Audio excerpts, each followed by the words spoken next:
covered a little bit over the weekend, but Andrew, you really started talking about turmeric a while ago, and it seems, again, it is certainly hot, hot, hot. Turmeric has a lot of things to it that make it valuable to us. No, I'm always proud of the fact, and I love being reminded of the fact by so many of you have used our products that say you've been using my CoQ10 for 30 plus years. And CoQ10 was something that really only became fashionable about 10 or 15 years ago. Turmeric, approximately 20 years we've had turmeric. It's only right now becoming extremely popular. Right. So, and what it underscores that the focus of what I do isn't to watch out in the marketplace what products are selling. The focus of what I do is watch what's most interesting and important in the scientific literature. And once we see it in the scientific literature, then it becomes more complicated because we have to figure out how we could replicate, how we could copy the scientific literature in a formula for you. Because then we have to validate it, make sure it's going to work.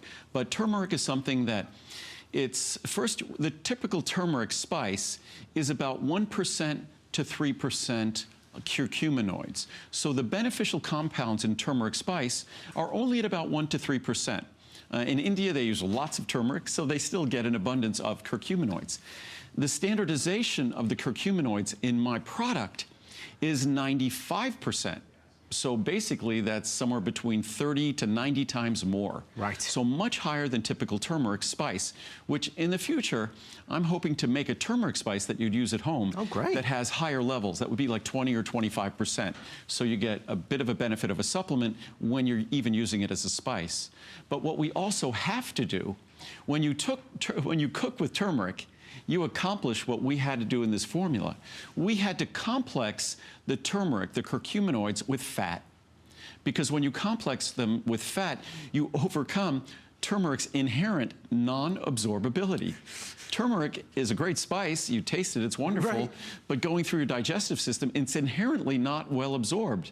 So in terms of your body systemically, you'll taste it, tastes great, but you won't benefit systemically. It won't get distributed throughout your body because it won't be absorbed.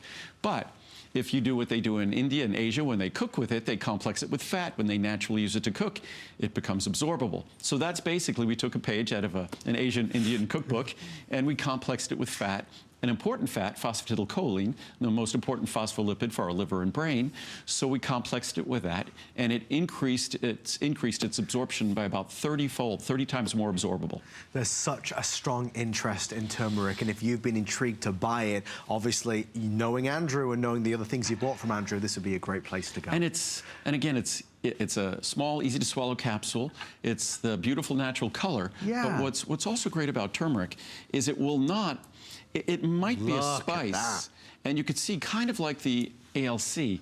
The turmeric, it is kind of, you'll see on my hand, kind of sticky. Look. And that's because we complexed it with fat. But my fingers are now going to be bright orange because turmeric is that it was not just a wonderful spice in Asia, but it was used for as a dye, as a colorant for clothing.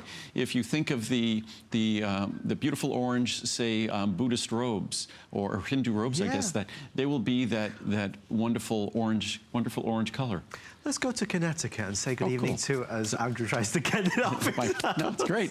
It's Joanne, welcome to the show. Joanne, you're live on the air with Andrew. Hi, Andrew, and how are you? I'm great, Joanne. How are you doing? Very well, thank you. I have a question about whether you feel there are certain vitamins that are better to take or more recommended to take in the morning versus nighttime.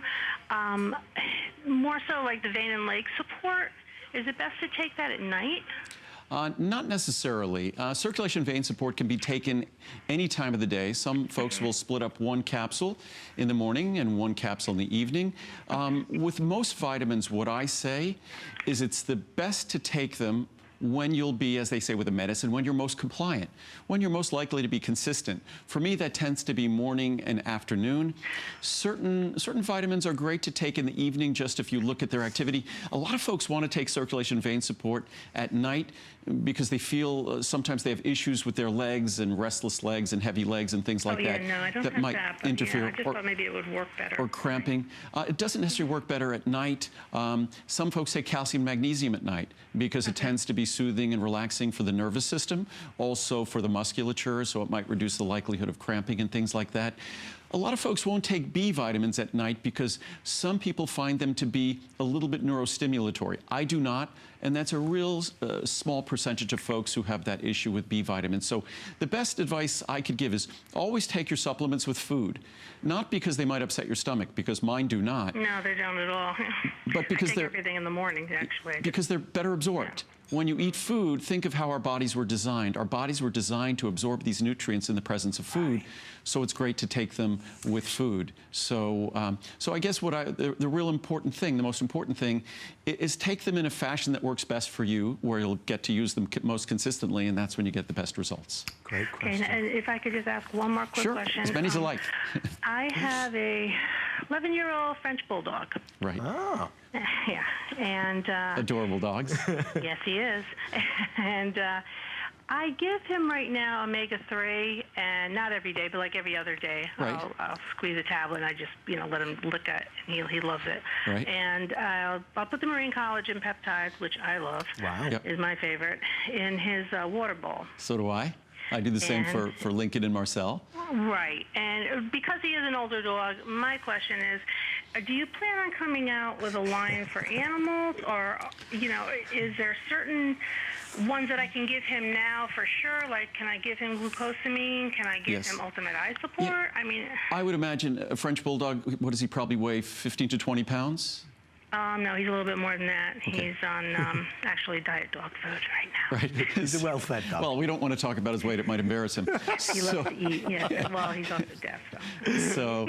But I would, Lincoln gets a capsule. Lincoln weighs about 33 pounds, 34 pounds. Okay. He gets a capsule of glucosamine and chondroitin every day.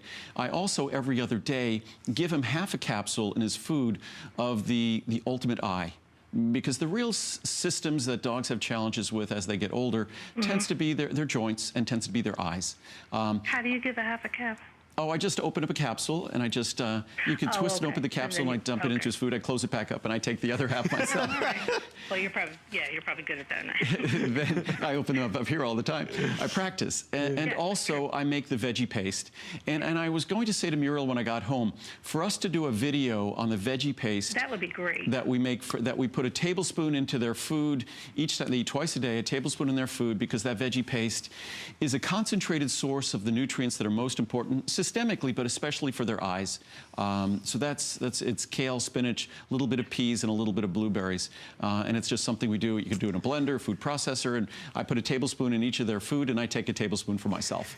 So just 2 times a day? You 2 times a day, yes. And, and that's something that really is wonderful for their vision and eyesight. Our dogs are our best friends, and it's really up to us to do the best we can, because they live an accelerated lifespan, and we really have to pay attention to making sure they have the tools to take care of themselves. So the glucosamine and chondroitin, that's okay to give? Yes, yes. Oh, okay.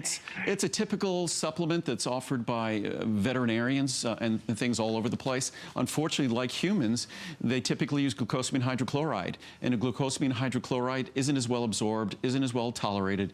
It should be sulfate. It's just the hydrochloride's cheaper.